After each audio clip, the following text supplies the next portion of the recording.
saluons dans le nom de Jésus. La Bible dit dans Apocalypse 1, verset 17. Quand je le vis, je tombais à ses pieds comme mort. Il posa sa main droite en me disant, ne crains point. Je suis le premier et le dernier et le vivant. J'étais mort et voici je suis vivant au siècle des siècles. Je tiens les clés de la mort et du séjour des morts. Notre Dieu est un Dieu victorieux, un Dieu grand, un Dieu puissant. Et c'est ce que nous voulons chanter avec ce chant. Tu étais là dès la création, Fils unique du Dieu vivant. Tu étais là dès la création, Fils unique du Dieu très haut. Le mystère de ta gloire révélé en toi, Christ, notre Seigneur. Oh ce nom est si merveilleux, oh ce nom est si merveilleux, le nom de Jésus-Christ, mon roi. Oh ce nom est si merveilleux, sa beauté sans pareil. Oh ce nom est si merveilleux, le nom de Jésus.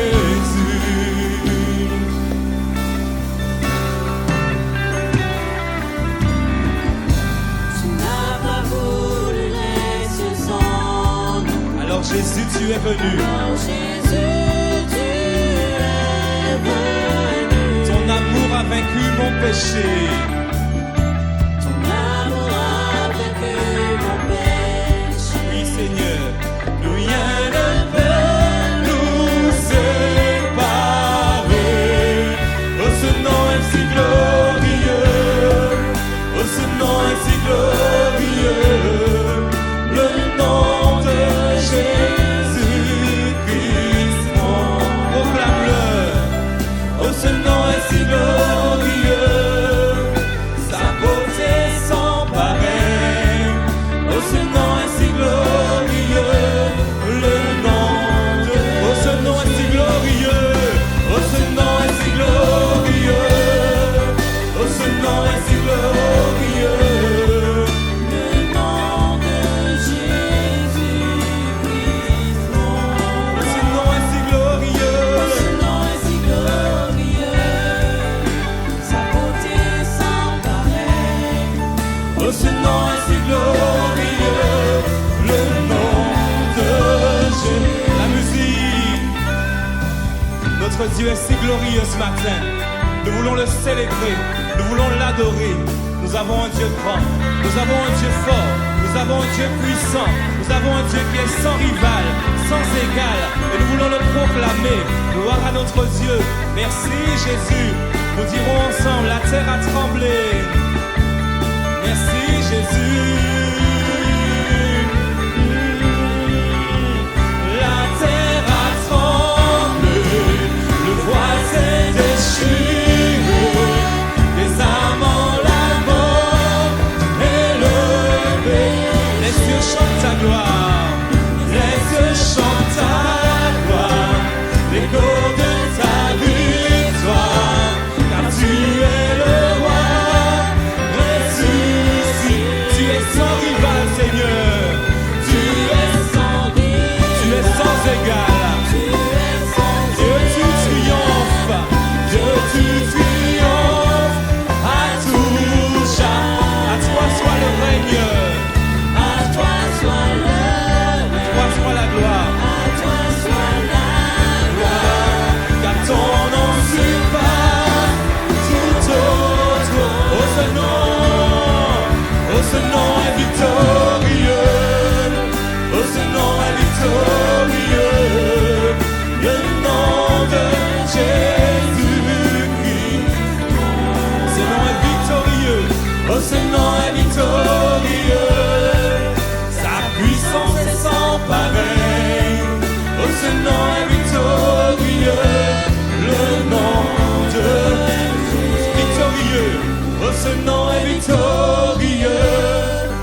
puissance est sans pareil.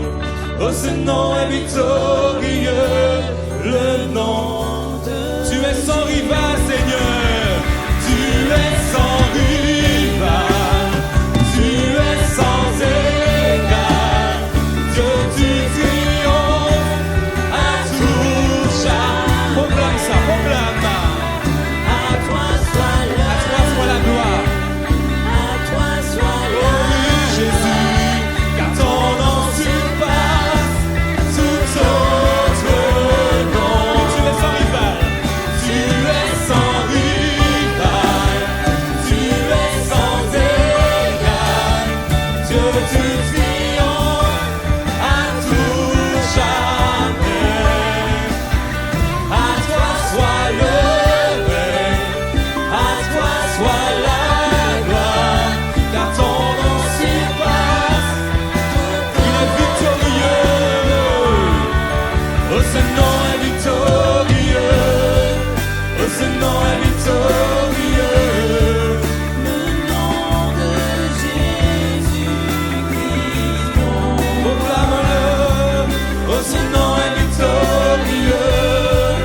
La puissance est sans pareil. Oh, ce nom est victorieux. Le nom de La musique continue. Oui, Seigneur. Ce matin, ton peuple veut te louer, Seigneur. Loue avec moi, toi qui es chez toi. Louons ensemble notre Dieu, Seigneur. Oui, plus qu'un chant. Ce matin, nous disons les vérités, Seigneur. Tu es victorieux, tu es puissant, tu es glorieux, tu es merveilleux, Seigneur. Et quand nous réalisons, Seigneur, tout ce que tu as fait pour nous, Seigneur, depuis le jour où tu nous as sauvés, et même avant encore, tu prenais déjà soin de nous, Seigneur. Et chaque jour, nous réalisons combien tu es merveilleux. Chaque jour, Seigneur, je réalise combien tu es glorieux. Chaque jour, je réalise combien tu es puissant, Seigneur. Et ce matin, plus que chant, Seigneur, c'est ma prière, c'est ma louange, Seigneur. Tu es grand, tu es fort, tu es grand, tu es fort, tu es sans égal, tu es sans rival, Seigneur. Avec ton peuple ce matin, Seigneur, nous te louons, nous te célébrons, Père, dans le nom de Jésus. Amen. Notre Dieu soit élevé. Dieu fidèle, tu ne changes pas.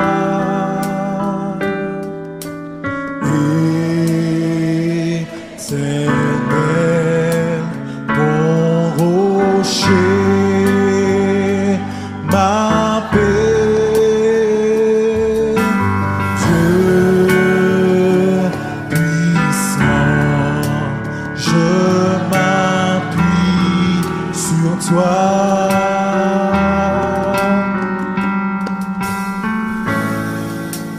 Et je crie vers toi, car tu es mon Dieu. Oui, je crie vers toi. J'ai besoin. Dieu fidèle, tu ne changes pas. Alléluia. Dieu fidèle, tu ne changes pas.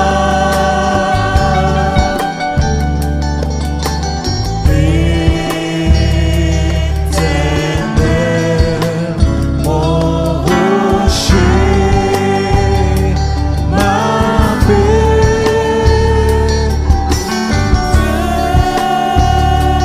Puissant,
change pas.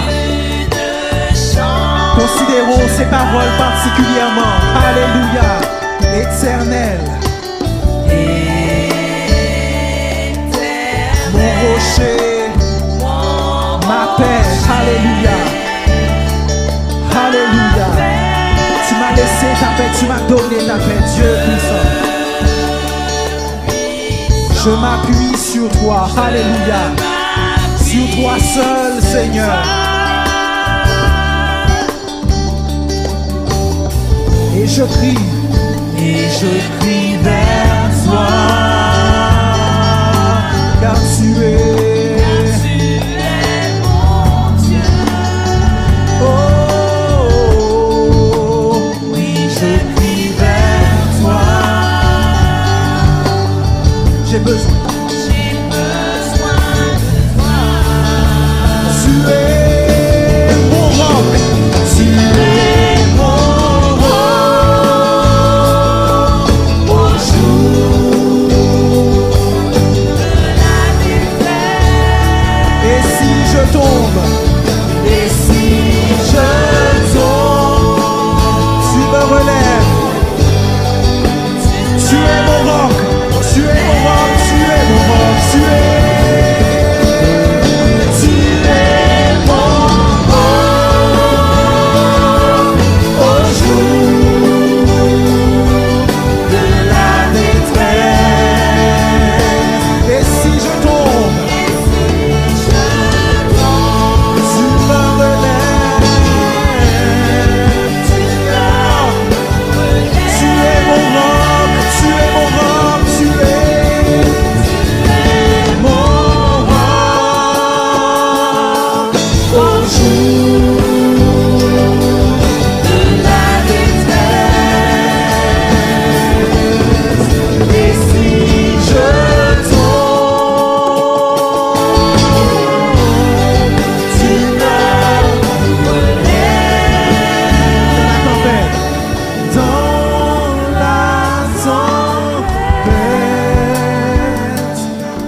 Tu es celui qui me relève, Seigneur.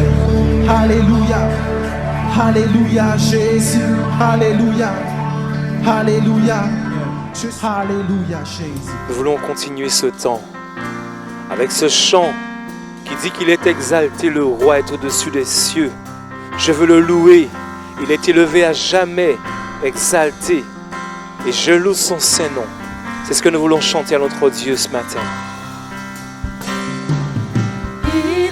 Exalté, le roi est au-dessus des cieux. Je veux le louer.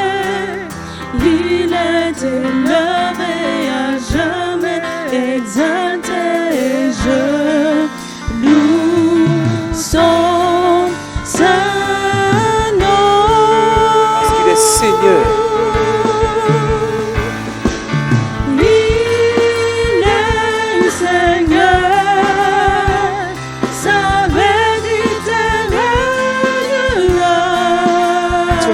Se réjouit, Seigneur. L'univers se réjouit en son Saint-Nom.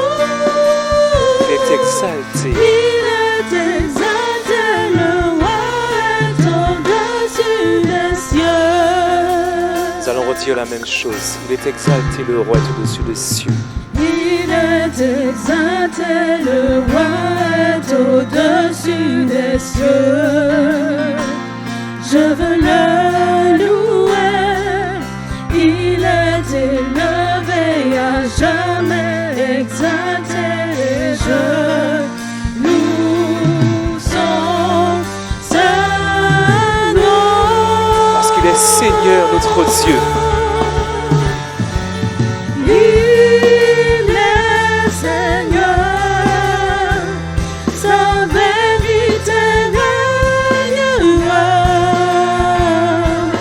Tout l'univers se réjouit dans son Saint nom. Il est exalté, le roi est au-dessus des cieux.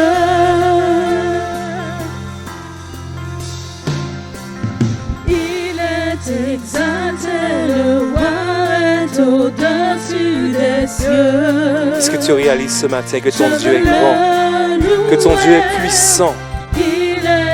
Alors exalte-le, élève-le, parce qu'il est grand, il est fort, il est tout puissant, notre Dieu. Son Saint nom.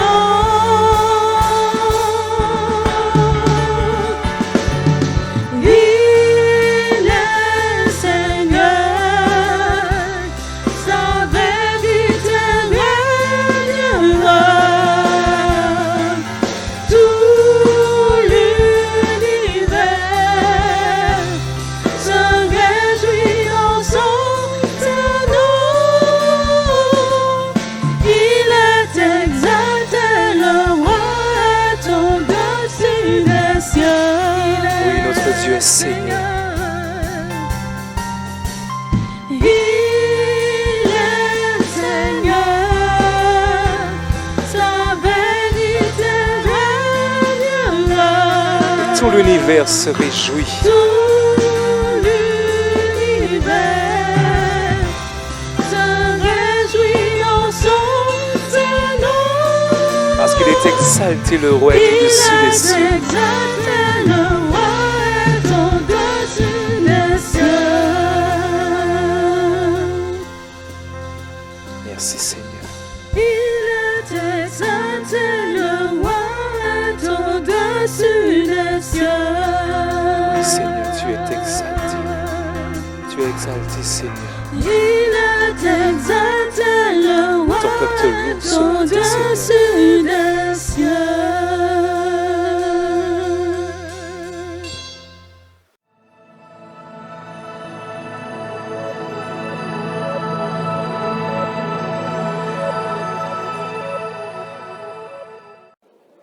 Que le Seigneur vous bénisse.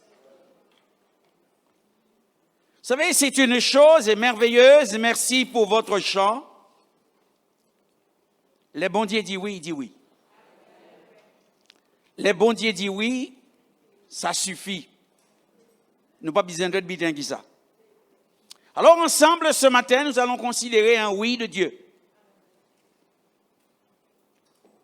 Et je voudrais, pour introduire ces moments, lire avec vous dans le livre des Actes des Apôtres, le chapitre 9 et le verset 31. Nous lisons, « L'Église était en paix dans toute la Judée, la Galilée et la Samarie, s'édifiant et marchant dans la crainte du Seigneur, et elle s'accroissait par l'assistance du Saint-Esprit. » Les textes des Saintes Écritures ont une richesse que nous avons besoin, jour après jour, d'apprendre à exploiter. Car dans la parole de Dieu, même une virgule placée quelque part a une signification. Ce verset que nous venons de lire nous a permis déjà de nous entretenir plusieurs dimanches. Et ce matin, je veux m'arrêter avec vous sur la dernière partie du verset qui dit « Et elle s'accroissait par l'assistance du Saint-Esprit. »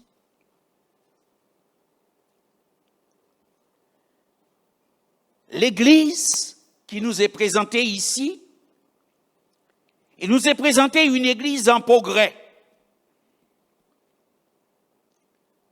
Comme aussi pour nous parler de nous qui formons l'Église aujourd'hui, pour que nous puissions nous situer où nous sommes réellement dans notre propre marche avec Dieu.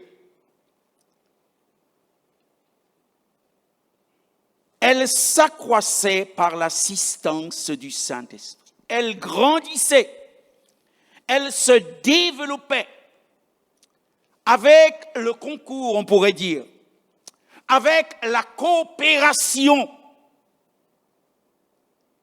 ou encore nous pourrions dire avec la contribution du Saint-Esprit. Ce qui signifie que le Saint-Esprit avait une part dans la croissance que l'Église connaissait.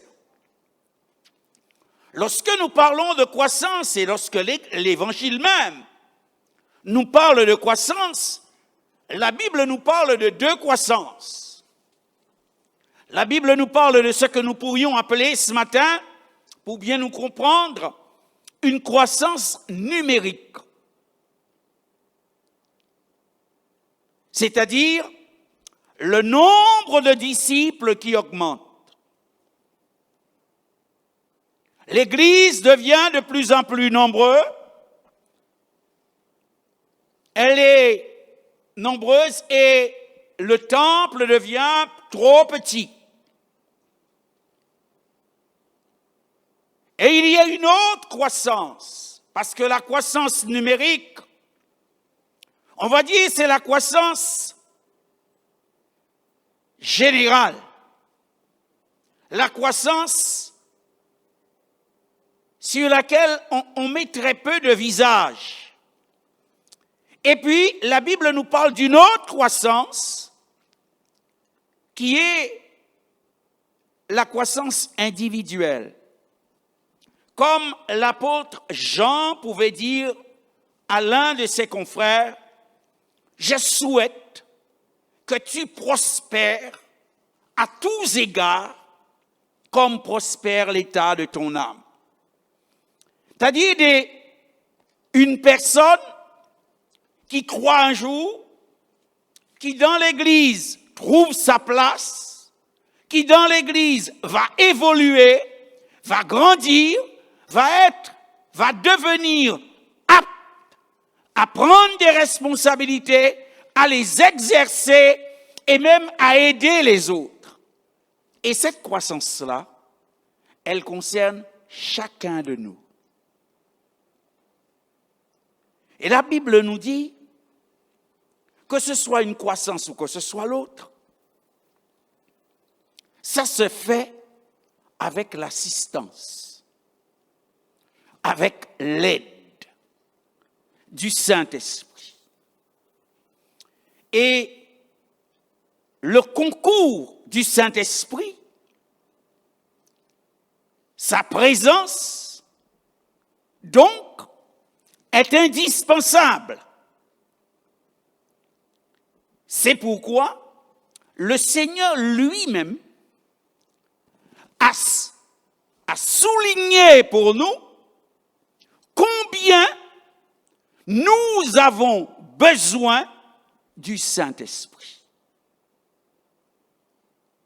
Chacun d'entre nous, petits et grands, quelle que soit la personne, même un enfant qui croirait, qui serait dans la foi, a besoin du Saint-Esprit. Et ce matin, je voudrais pendant les moments que je partage avec vous la parole, essayez de vous montrer combien pour vous cela est très important. Combien chacun de nous avons besoin de l'assistance de l'Esprit. Nous avons besoin d'être remplis de l'Esprit. Nous avons besoin dans ce que nous faisons, dans ce que nous sommes appelés à être, la coopération du Saint-Esprit. Nous avons besoin de cette contribution du Saint-Esprit dans notre vie. Dans un premier texte que nous allons voir, dans l'évangile de Jean au chapitre 16 et au verset 5, Jésus va montrer pour nous l'utilité. Il va nous montrer combien nous aurons besoin et nous avons besoin du Saint-Esprit. Dans l'évangile de Jean, le chapitre 16 et le verset 5, Jean, le chapitre 16 et le verset 5, Jésus dit ceci. Il dit, « Maintenant, je m'en vais vers celui qui m'a envoyé. Et aucun de vous ne me demande où tu vas. Mais parce que je vous ai dit ces choses, la tristesse a rempli votre cœur. Cependant, je vous dis la vérité. Il vous est avantageux que je m'en aille, car si je ne m'en vais pas, le consolateur ne viendra pas vers vous. Mais si je m'en vais, je vous l'enverrai. » Alléluia. Jésus, parlant aux disciples, leur parle de son départ. Et une tristesse remplit leur cœur. Ça peut se comprendre. Ils avaient vécu pendant ces 3 ans des choses tellement extraordinaires. Et surtout, Jésus s'était révélé comme étant un bon leader. Jésus s'était révélé comme étant un chef, un maître, un enseignant qu'on avait plaisir à suivre. Donc, quand il leur dit qu'il s'en va, la tristesse remplit leur cœur. Comme pour lui dire, mais si tu t'en vas, que deviendrons-nous? Si tu t'en vas, qui va nous secourir? Si tu t'en vas, qui fera pour nous les choses que tu fais?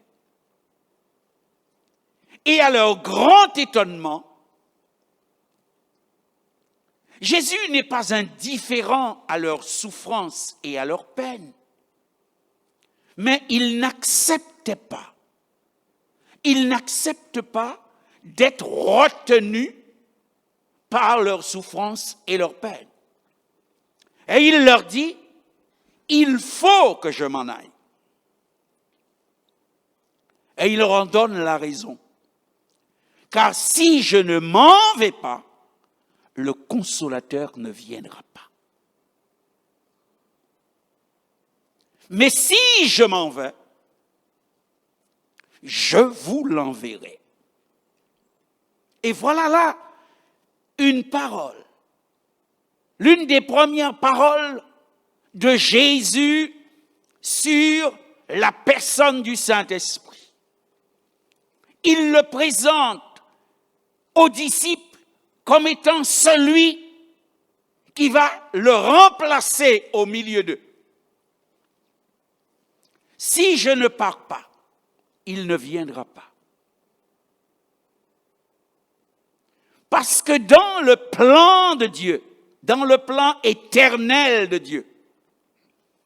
Il était prévu déjà que de l'ascension de Jésus, du jour où Jésus monterait au ciel, jusqu'au jour où il reviendra sur terre, l'espace-temps,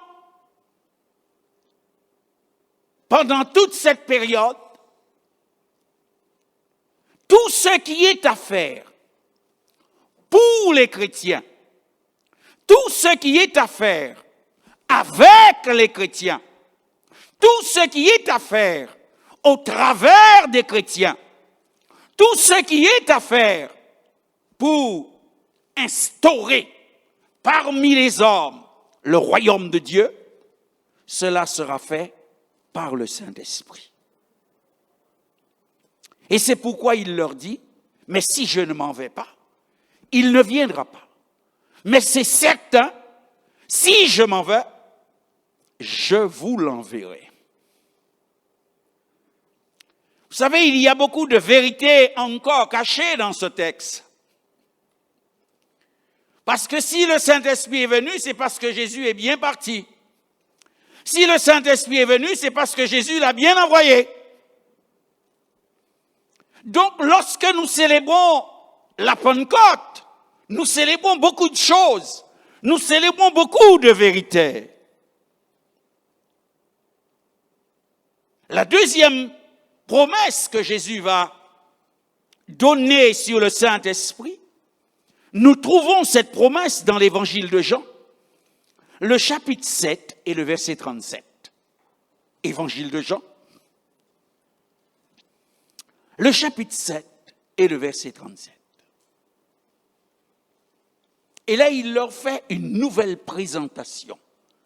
La même promesse, mais avec une nouvelle présentation.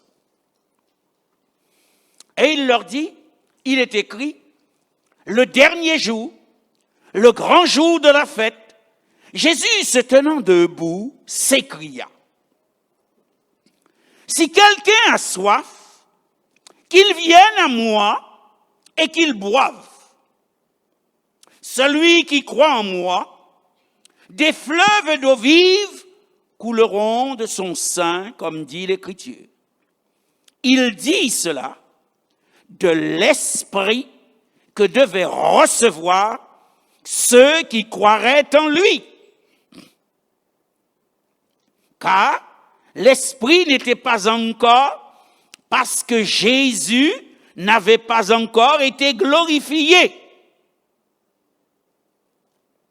Des gens de la foule, ayant entendu ces paroles, disaient, « Celui-ci est vraiment le prophète. » Amen. Jésus, le dernier jour de la fête. Lorsque nous lisons le texte, nous lisons dans le contexte, il s'agissait de la fête de la Pentecôte. Parce que les Israélites fêtaient la Pentecôte. Et ils fêtaient la Pentecôte pas 2 jours comme nous, le dimanche et le lundi de Pentecôte. Ils faisaient 14 jours de fête. Et après 14 jours de fête, Jésus leur fait une déclaration particulière. Et il leur dit, si quelqu'un a soif, qu'il vienne à moi et qu'il boive. La fontaine est ouverte.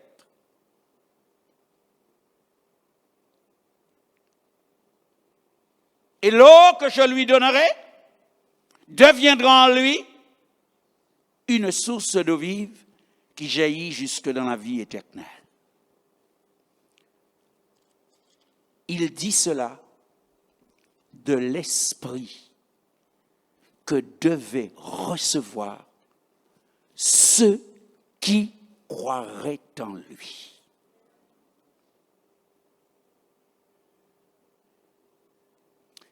Écoutez-moi bien, je veux comme personnaliser le texte avec vous. Car quand nous lisons la Bible, c'est aussi ça. Il dit cela concernant ceux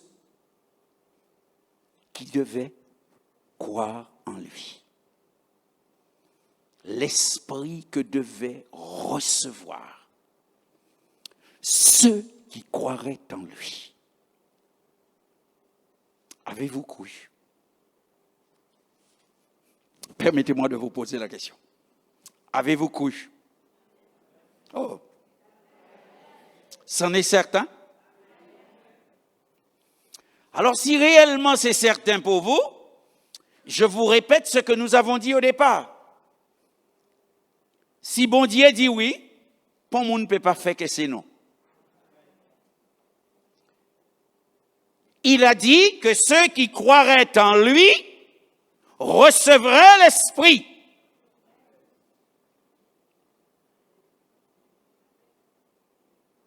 Eh oui, vous pouvez dire amen. Il a dit que ceux qui croiraient en lui recevraient l'Esprit. Donc, si tu as cru, tu es sûr que tu as cru, la promesse est pour toi.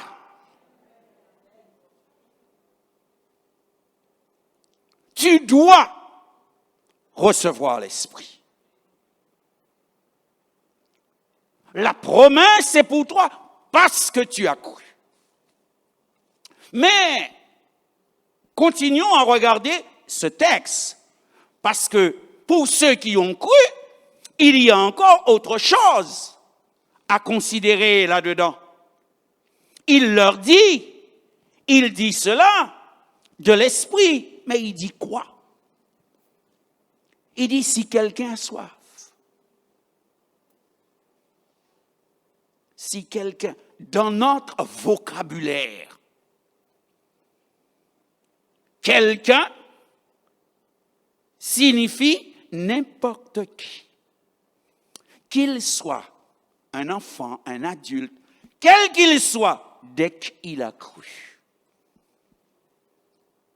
et qu'il a soif, c'est-à-dire qu'il en a envie, qu'il désire.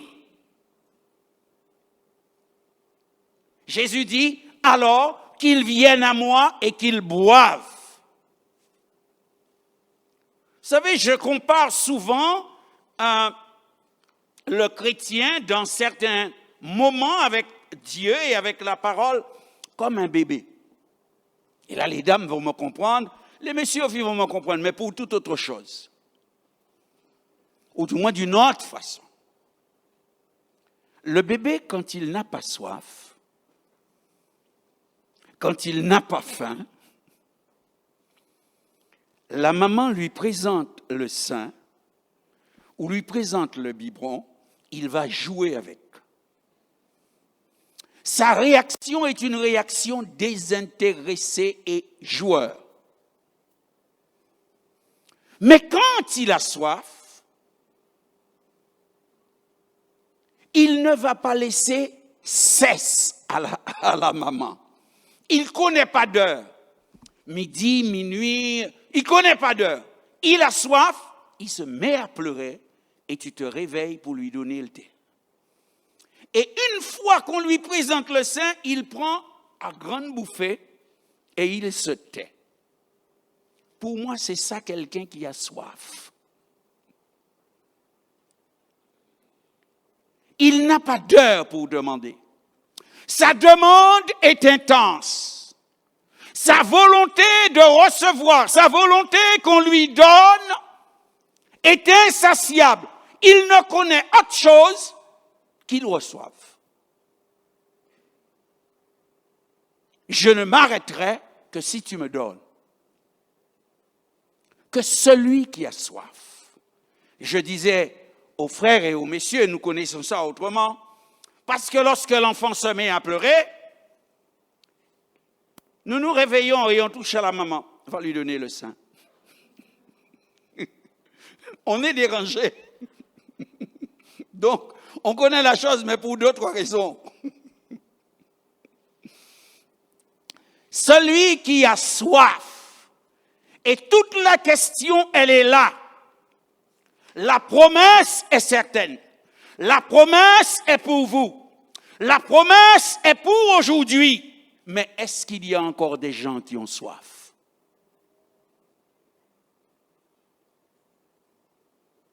Toute la question, elle est là. Dieu ne va pas s'imposer pour te donner ce que tu ne veux pas. Et dans toute l'Écriture, c'est comme ça. Tu ne veux pas du pardon, Dieu ne te le donne pas. Tu ne veux pas de la victoire de Dieu, Dieu ne te le donne pas. Tu ne veux pas de la guérison de Dieu, Dieu ne te le donne pas. Tu n'as que ce dont tu as soif. Ça, c'est la deuxième chose. Troisième chose que nous trouvons dans ce verset.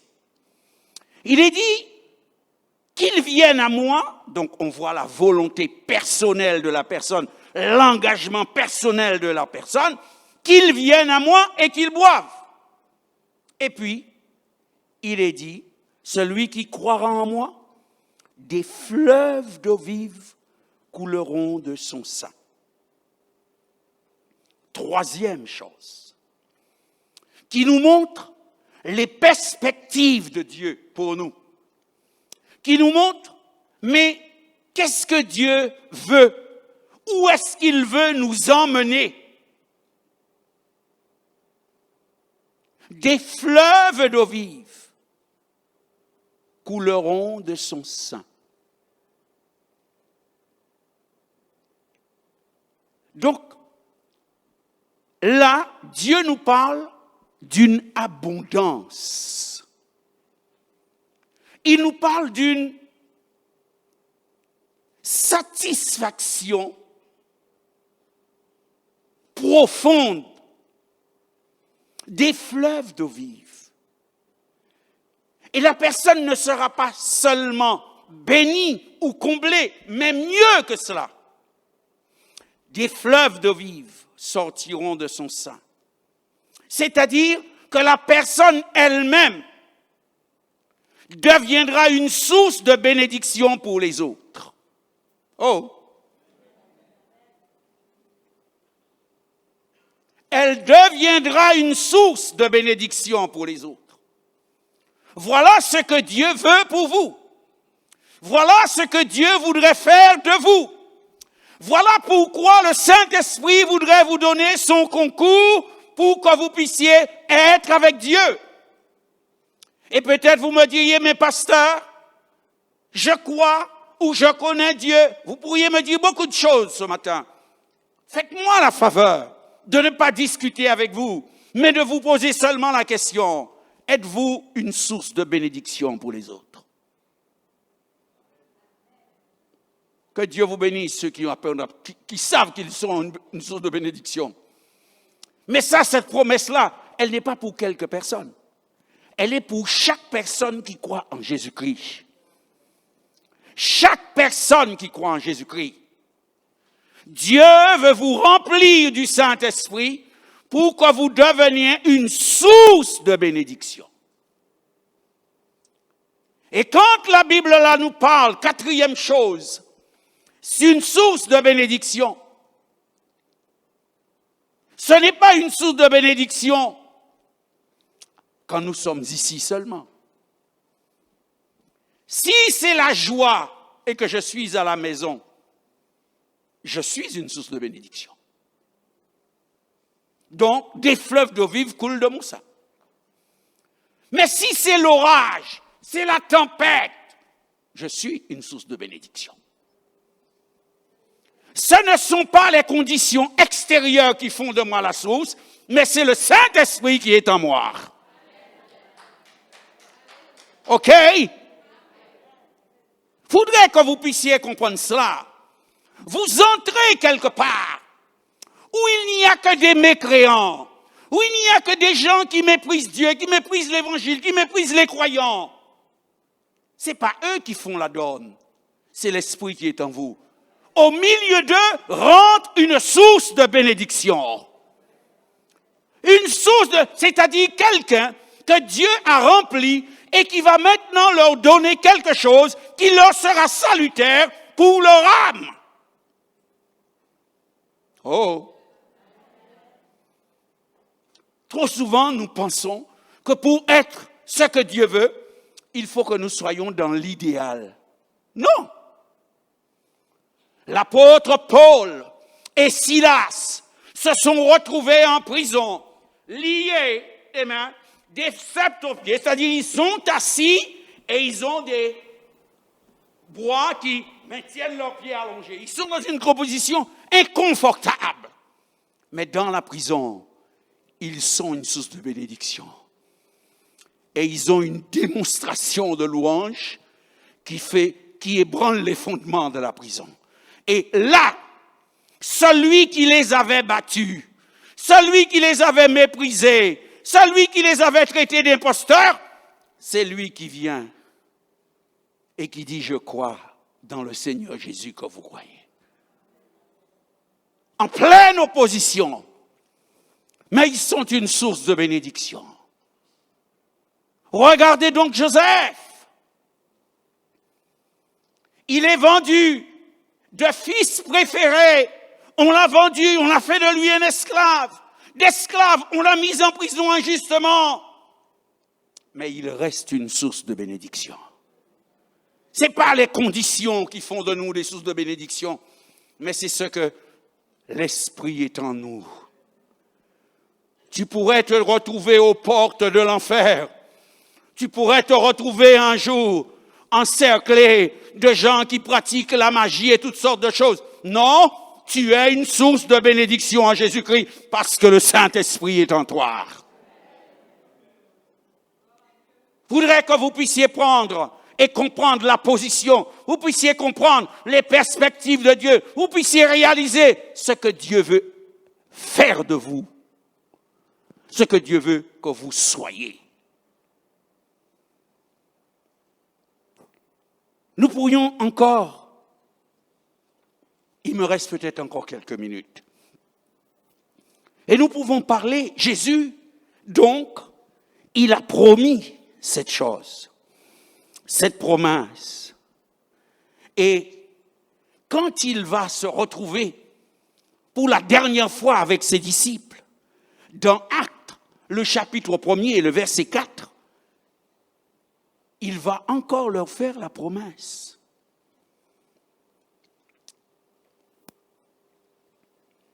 Il va encore leur faire la promesse. Et il leur dit, Actes, chapitre 1er, verset 4, où il est dit, comme il se trouvait avec eux, il leur recommanda de ne pas s'éloigner de Jérusalem, mais d'attendre ce que le Père avait promis. Ce que je vous ai annoncé, dit-il. Car Jean a baptisé d'eau, mais vous, dans peu de jours, vous serez baptisés du Saint-Esprit. Alors, les apôtres lui demandèrent, Seigneur, est-ce en ce temps-là que tu rétabliras le royaume d'Israël? Il leur répondit, ce n'est pas à vous de connaître les temps ou les moments que le Père a fixés de sa propre autorité. Mais vous recevrez une puissance, le Saint-Esprit survenant sur vous, et vous serez mes témoins à Jérusalem, dans la Judée et jusqu'aux extrémités de la terre. Amen. Une nouvelle fois, Jésus va parler du Saint-Esprit et va promettre la venue du Saint-Esprit. Et là, lorsqu'il leur fait la promesse, les disciples lui disent, mais est-ce en ce moment-là, parce que n'oubliez pas, à l'heure où Jésus est en Palestine, la Palestine est occupée par les Romains. Israël n'a plus de royaume. Or, comme tout peuple occupé, les Juifs voudraient sortir de là. Et ils disent, mais tu nous as parlé d'un royaume. Jésus n'aurait pas parlé de royaume terrestre. Mais eux, ils confondaient dans leur tête. Mais est-ce en ce temps-là? Et la réponse de Jésus est à la fois amicale et claire. Ce n'est pas à vous de connaître. Ce n'est pas à vous de connaître. Qu'est-ce que ça veut dire? Ça veut dire que être dans le plan de Dieu ne nous fait pas obligation de connaître toutes choses. Il y a des choses volontairement que Dieu nous cache. Volontairement, il ne les porte pas à notre connaissance. Parce que ce n'est pas de notre ressort. Parce que ce n'est pas à nous de jouer un rôle là. Parce que ce n'est pas le moment où il veut révéler ça. Mais cela ne veut pas dire que l'on n'est pas dans le plan de Dieu. Car il leur dit, c'est pas à vous de connaître. Mais vous serez remplis du Saint-Esprit. Et vous serez mes témoins. Et là, Jésus leur parle du Saint-Esprit. Tout à l'heure, nous l'avons vu comme une source qui, en nous, jaillira. Et là, il leur parle du Saint-Esprit comme étant la puissance ou une puissance. Et une puissance qui fera d'eux des témoins. C'est-à-dire, une fois qu'ils seront remplis de l'Esprit, ils recevront, ou le Saint-Esprit déposera en eux, leur donnera une faculté qui fera qu'ils seront des gens capables de parler de Jésus-Christ ressuscité et de parler de Jésus-Christ ressuscité avec force. Il va donc les rendre capables, il va les équiper. Le Saint-Esprit sur et vous serez. Ce qui signifie que l'Esprit n'est pas encore venu, cela vous ne l'avez pas encore reçu. Mais quand le Saint-Esprit viendra, alors vous serez qualifiés pour être des témoins. Vous serez qualifiés pour parler de Christ. Il dit bien, vous serez mes témoins à moi. Vous serez mes témoins. Il ne dit pas, vous serez les témoins d'une religion. Vous serez mes témoins. Et il dit, vous le serez mes témoins. Et il va donner une borne géographique à la chose. Car là également, c'est très important de comprendre. Vous serez mes témoins dans la Judée, à Jérusalem, dans la Judée, dans la Samarie et jusqu'aux extrémités de la terre. Les disciples ont été remplis du Saint-Esprit et ils ont été les témoins à Jérusalem. Ils ont été les témoins dans la Samarie. Ils ont été les témoins dans toute la Judée. Mais Jésus a dit, jusqu'aux extrémités de la terre. Or, il faut qu'il y ait des témoins aux extrémités de la terre. Et comme les apôtres n'y sont pas venus, ou n'ont pas eu le temps de venir, donc cette parole s'adresse à ceux qui vivent aujourd'hui aux extrémités de la terre. Cette parole s'adresse à ceux qui vivent partout dans le monde. Donc, et nous y sommes compris. Nous faisons partie de ceux qui sont éloignés. mais la promesse est pour nous aussi. Voilà pourquoi la promesse du Saint-Esprit, ce n'est pas l'histoire biblique des Juifs, mais c'est la révélation de Dieu pour l'Église de chaque génération. C'est la révélation de Dieu pour qui nous sommes, pour les croyants que nous sommes aujourd'hui. Il disait cela de l'esprit que devaient recevoir ceux qui croiraient. Et cette promesse de Jésus est une promesse qui s'est accomplie.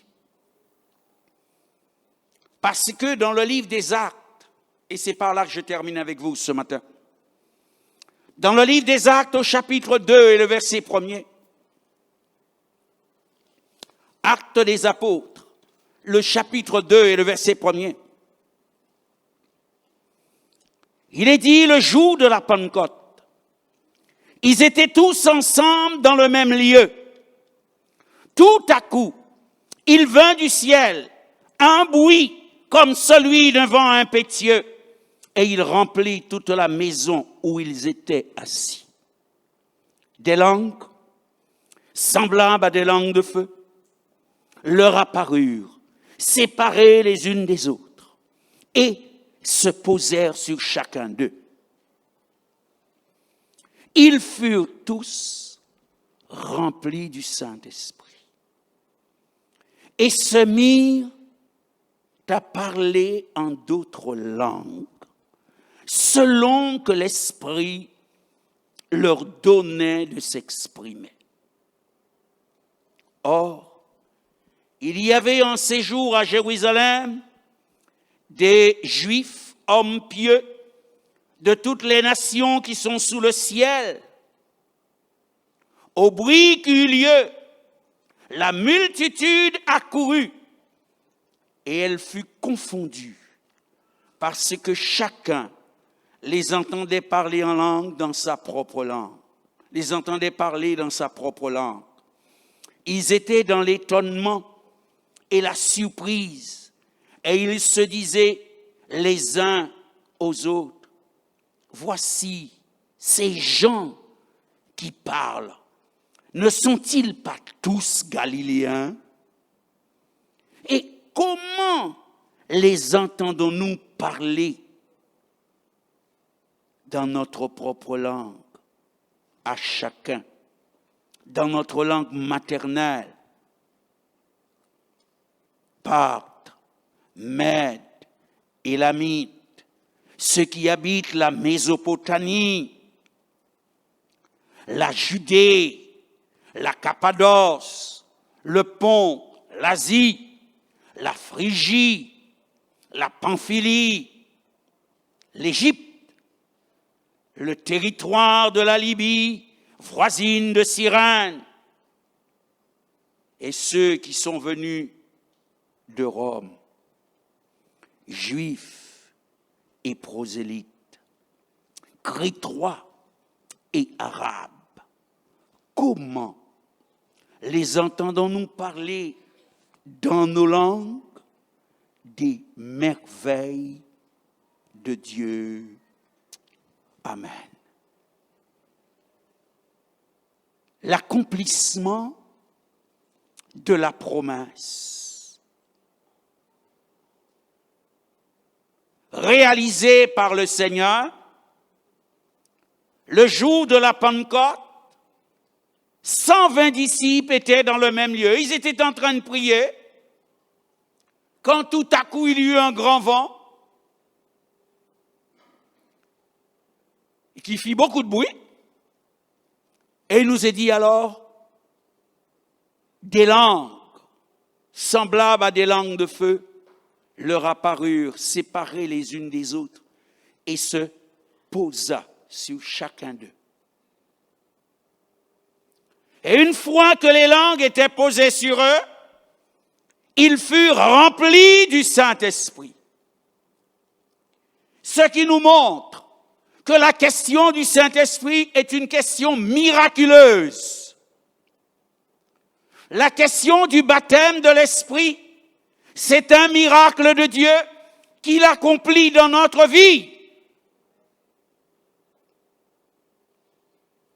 Et une fois qu'ils étaient remplis du Saint-Esprit, ils se mirent à parler en d'autres langues.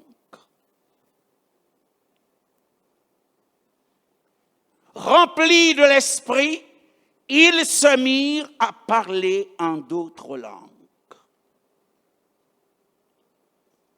C'est le signe, c'est l'évidence, c'est la preuve du baptême de l'Esprit. Tant qu'il n'y a pas de parler en langue, il n'y a pas de baptême de l'Esprit. On n'est pas rempli de l'Esprit. Le baptême de l'Esprit, être rempli de l'Esprit, ça se concrétise, ça se manifeste, ça se voit. Le signe visible de la chose, c'est le parler en langue. Le signe visible, audible, c'est le parler en langue.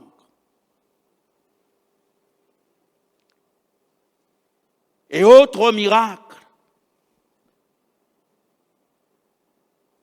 ils allaient en langue et ils étonnaient ceux qui étaient là. C'était une période de fête. Et ce que nous vivons aujourd'hui a toujours été, dans toutes les fêtes religieuses, toutes les nations convergent vers Jérusalem, vers Israël. Les gens vont pour marcher sur les traces de Jésus. Ils vont. Eh bien, à l'époque, c'était déjà ça. Parce que les Juifs étaient répandus dans le monde et ils venaient fêter la Pentecôte à Jérusalem parce que là, on fêtait la Pentecôte à la manière juive. Mais c'était des Juifs, mais s'ils vivaient en Égypte, ils parlaient l'égyptien. S'ils vivaient en Crète, ils avaient pris naissance en Crète, ils parlaient le crétois. S'ils avaient pris naissance dans un pays arabe, ils parlaient l'arabe. L'hébreu, c'était une chose très difficile pour eux. Mais ce jour-là, les gens qu'ils ont entendu parler, malgré, écoutez-moi, le bruit que ça fait, vous avez 120 personnes qui parlent en langue et aucun d'eux ne parle la même langue.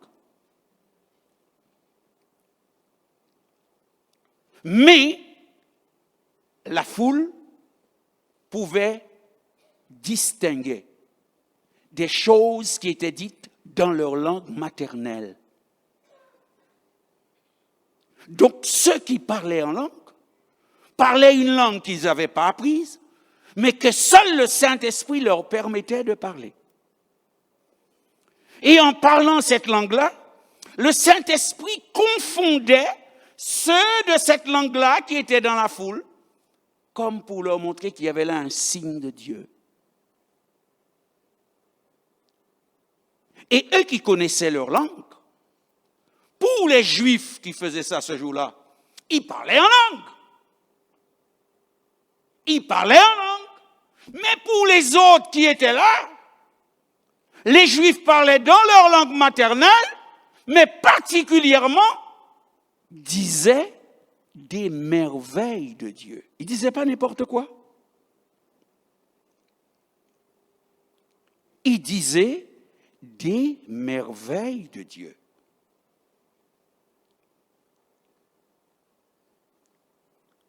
Et je veux vous dire qu'encore aujourd'hui, le Seigneur n'a pas changé de registre. Car Dieu ne change pas de logiciel. Le logiciel de Dieu, c'est une fois pour toutes. Dieu a toujours le même principe. Le baptême de l'Esprit, c'est pour vous. Le baptême de l'Esprit, c'est pour aujourd'hui. Le parler en langue, c'est pour aujourd'hui. Et de la même manière, le Saint-Esprit donne à l'Église des langues. Et ceux qui servent de canaux d'expression à l'Esprit, ils parlent selon que l'Esprit leur donne de s'exprimer. Et quand il parle toujours des merveilles de Dieu.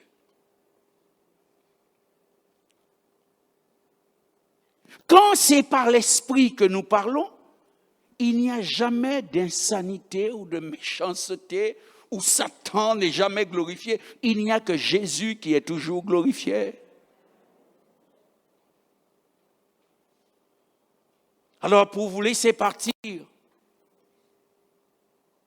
permettez-moi de vous demander, est-ce que vous avez soif? Puisque Jésus a dit, celui qui a soif, des fleuves d'eau vive couleront de son sein. Voulez-vous? Décidez-vous. Parce que Dieu ne le fera pas malgré vous. Mais vous, désirez-vous devenir une source de bénédiction? Ça, Dieu veut le faire et il le fait par le Saint-Esprit. Dieu veut vous équiper pour que vous soyez des témoins. Il veut vous donner la capacité de parler en son nom. Il veut vous donner, aussi timide que vous êtes, la persuasion de l'Esprit pour parler. Quand je dis aux gens que j'étais un timide, ils me regardent avec de grands yeux. Mais c'est vrai. Tellement timide que si j'arrivais chez moi et que je le voyais lui à la maison, pour ne pas lui dire bonjour, je repars. J'attendrai quand il partira, alors je reviendrai. Parce que pour moi, c'est un problème d'aller faire la politesse avec lui.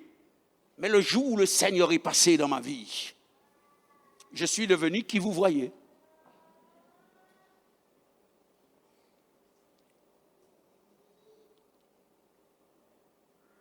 Recevoir les compétences de Dieu. Recevoir la capacité de Dieu. Ça ne dépend que de vous. Si quelqu'un a soif, qu'il vienne à moi et qu'il boive. La fontaine est ouverte. Et il n'y a point de douane à payer pour ça. C'est gratuit. Puisse alors Dieu trouver en vous des cœurs ouverts. Et puissiez-vous ouvrir votre âme ce soir. Aujourd'hui, demain, le Seigneur baptise comme il veut. Amen.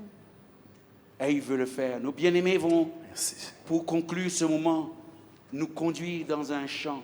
Et laissez-vous aller dans la grâce du Seigneur. Laissez votre âme s'élever avec le Seigneur.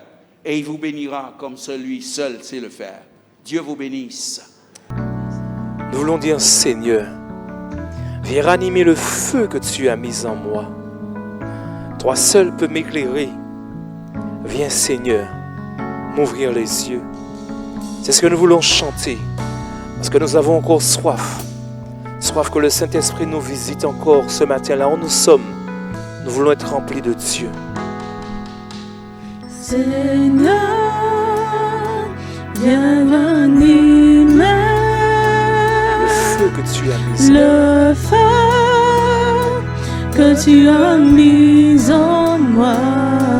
Toi seul peux m'éclairer. Toi seul peux m'éclairer. Viens, Seigneur, m'ouvrir les yeux. Viens, Seigneur, m'ouvrir les yeux.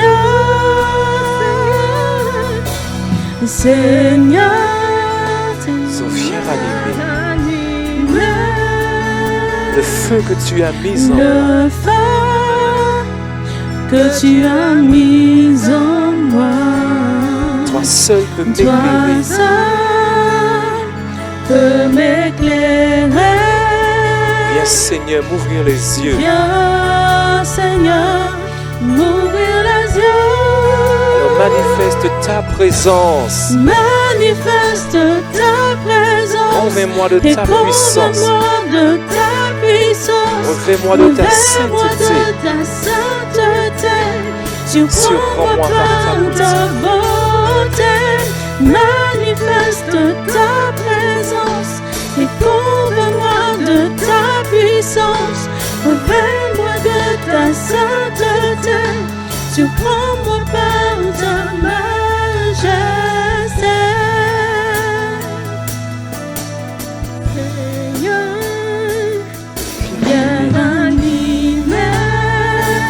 feu, Seigneur. Le feu que tu as mis en nous. Toi seul, Toi peux tout changer. seul peux tout changer. Alors viens, Seigneur, nous ouvrir les yeux. Viens, Seigneur, nous ouvrir les yeux. Manifeste ta présence et comble-moi de ta puissance. Revêt-moi de ta sainteté. Surprends-nous par ta bonté.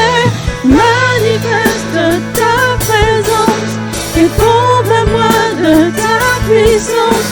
Revêt-moi de ta sainteté. Surprends-nous par ta majesté. Nous avons soif, Seigneur. Seigneur, Nous avons soif de toi, viens Seigneur. ranimer Alors anime en nous, Seigneur. le feu Anime en nous ce que feu, tu Seigneur. as mis en moi. Toi seul Oui, Seigneur, toi peux seul. m'éclairer. Viens, Seigneur, m'ouvrir les yeux. Manifeste ta présence et convainc-moi de ta puissance. Revêt-moi de ta sainteté. Surprends-moi par ta bonté. Manifeste ta présence et convainc-moi de ta puissance. Revêt-moi de ta sainteté. Surprends-moi par ta majesté. Seigneur, viens ranimer Anime en nous. le feu Anime, que tu Seigneur. as mis en nous. Oui, Seigneur. Toi seul Nous voulons voir ta gloire dans peux nos tout vies, Seigneur. changer. Tu peux tout changer en nous, Seigneur. Viens, Seigneur, nous ouvrir les yeux. Alors manifeste ta présence. Manifeste ta présence et convainc-nous de ta puissance. Revêt-nous de ta sainteté. Si tu le crois, tu verras la gloire de Dieu ce matin. Il va te surprendre. Manifeste ta présence. Laisse-le manifester sa présence à toi, là où tu es. Laisse-le te convaincre de sa puissance. Laisse-le te revêtir de sa sainteté. Merci, Seigneur. Manifeste ta présence et convainc-moi de ta puissance. Revêt-moi de ta En sainteté. ce moment même, si tu le crois, il te revêt. Surprends-nous par ta beauté. Manifeste ta Simplement présence sa promesse et qui se réalise dans ta convainc-moi vie. de ta Laisse-le te puissance. convaincre. Revêt-moi de ta sainteté. Reçois ce vêtement de sainteté ce matin.